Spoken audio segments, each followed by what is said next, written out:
Hi, my name is Suman Arya. My student number is EMB 24193.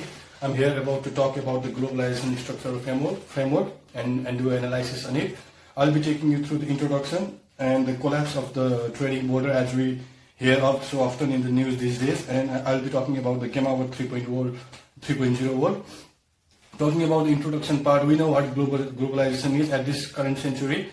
We all have heard these terms over and over again. It means the free access of trade all over the world by diminishing the traders and limiting the regulations. However, the trend and the extent of the globalization and the change in attitude of the people towards globalization is changing over time. And this is most observed after the global financial crisis of 2007, because after it, the major economical countries like US and UK, they shifted their opinion away from the globalization and re-examine their stance about the globalization. We'll be talking about those things. And finally, we'll be talking about the reason in the change in attitudes towards the globalization and Anthony Giddens' view on the globalization, along with the discussion of Gemma World 3.0, where he talks about how we can achieve the perfect globalization without limiting the regulations. I'll be talking about the collapse in the trade barriers after the global financial crisis of 2007. In the last few decades of the globalization, we know that the major countries like the UK and US have been driving and making the policies of the globalization to favor it in their prospect.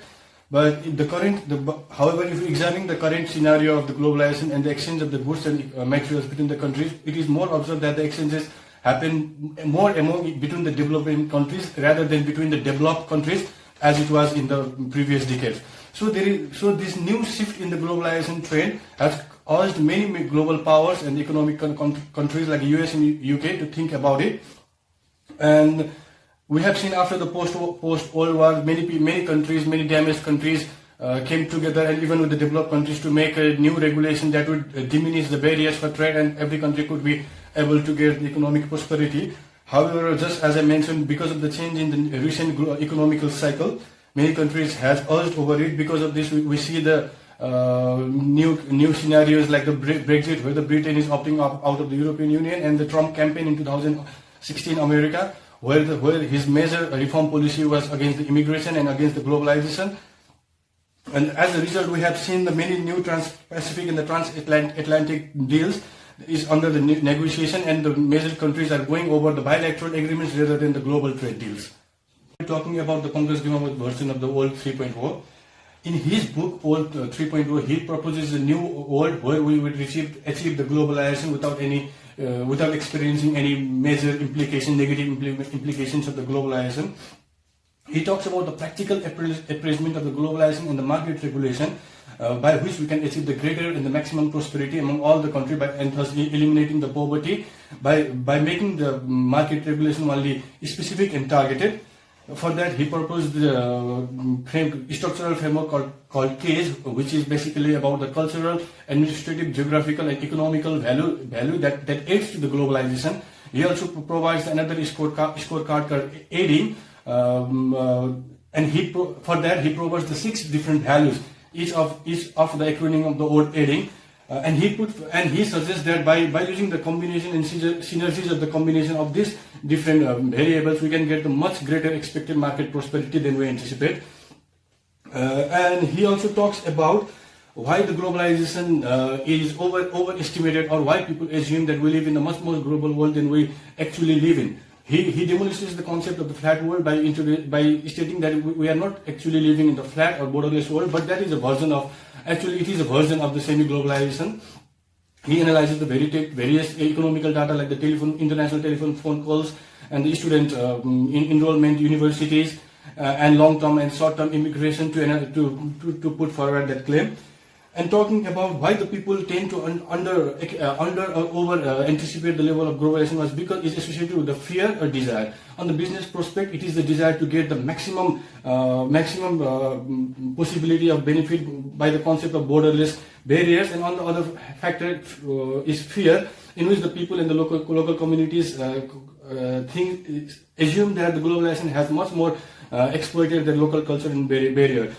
Ghemawat believes that both sides of the ideas are misguided, and despite it being true on both sides, that there is a possibility of the market integration where the negative ramification can be removed, and we can only achieve the prosperity through globalization. Thank you. And for the next part, my friend will continue. Hello everyone, I am Subhas Karki. Now I will be continuing the rest of the slide. I will be discussing on extreme protest against G7 and WTC conference. The world is witnessing a new wave of anti-globalization movement around the world.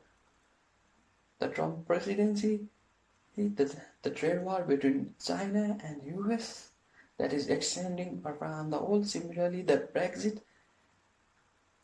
This incident shows that the anti-globalization voices are getting more stronger around the world, and every year when the G7 countries gather for a conference, protesters around the world gather to protest against the G7 countries.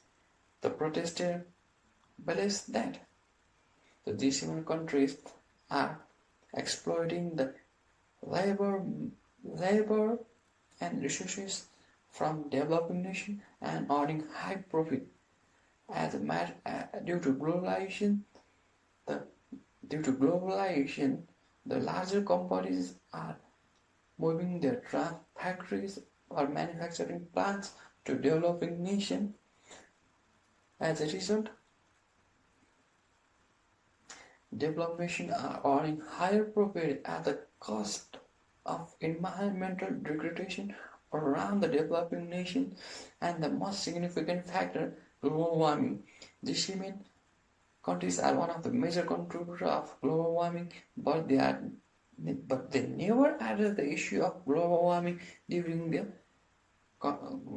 G7 conference. Similarly, now I'll discuss about the end of poverty and aid, not trade, not aid aspect of globalization. Many people believe that globalization has played a vital role in a reduction of poverty around the world. A recent World Bank report suggests that the ratio of people living under extreme poverty has fallen from 40% to 20% since 1990, and during those tenure, around 700 million jobs were created around the world, and those jobs has only been created due to the transfer of manpower, capital around the world due to globalization. But at the same time, economic inequality is increasing around the world as riches are just getting high, riches are getting more richer, and poorer are getting more poorer. At the same time, now I will discuss about trade not aid.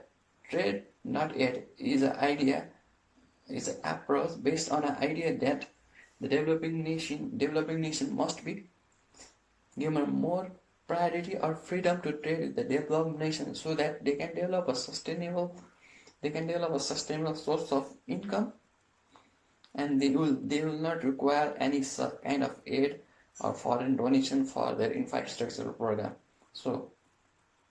But in reality, developed nations are charging higher tariffs to the products from developing nations. As a result, those products from developing nations cannot compete with the domestic market. So this is all. Now my friend Savika will continue the rest of the slide. Thank you.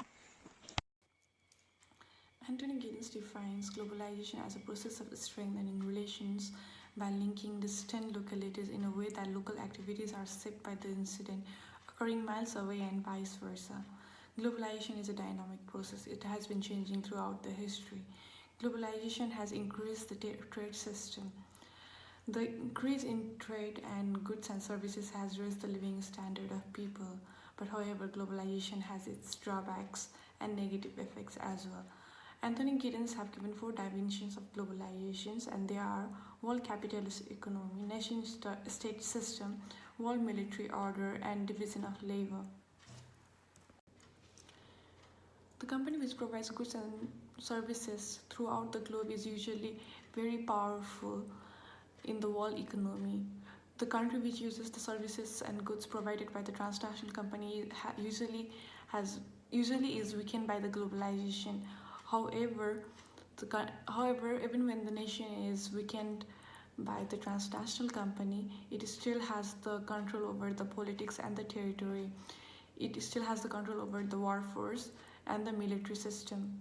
Globalization has led to industrial development. The new industries use wide range of technologies, and the expansion of such industries have led to the division of labor. Division of labor has caused social unevenness and has reduced the living standard of people.